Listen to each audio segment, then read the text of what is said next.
மற்ற இயக்கங்கள் எல்லாம் ஒரு வருஷத்துக்கு ஒரு வாட்டி 2 வருஷத்துக்கு ஒரு வாட்டி மாநாடு நடத்துவாங்க.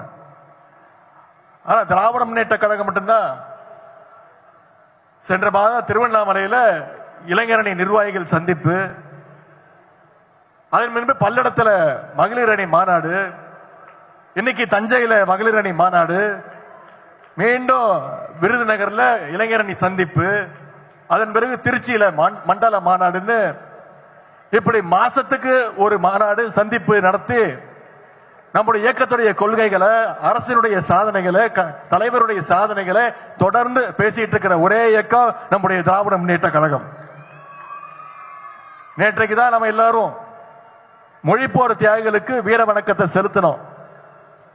இந்தி திணிப்புக்கு எதிராக முதல்ல பெண்களை திரட்டி போராடினது யாருன்னு பாத்தீங்கன்னா இந்த டெல்டா பகுதியை சேர்ந்த தர்மாம்பாள் அம்மையார், மூவலூர் ராமாமிர்தம் அம்மையார் அவர்கள் தான். அதை கொடுத்த பகுதி இந்த தஞ்சை பகுதி.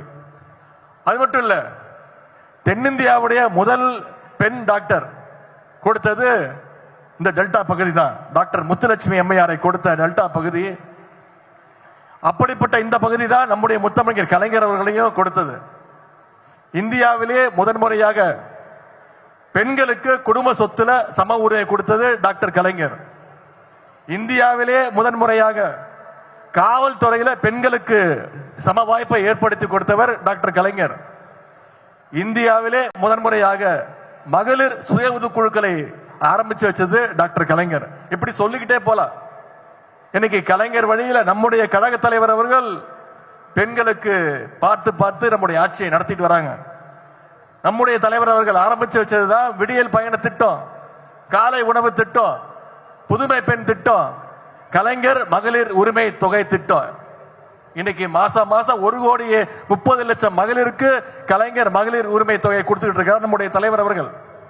அது மட்டும் இல்ல, இங்க வந்திருக்கக்கூடிய உங்கள பல பேர் மேயரா, துணை மேயரா, நகர்மன்ற ஊராட்சி மன்ற தலைவர்களா இருக்கீங்கன்னா அதற்கு வழி செய்தது நம்முடைய கழக ஆட்சி, நம்முடைய கழக தலைவர் அவர்கள்.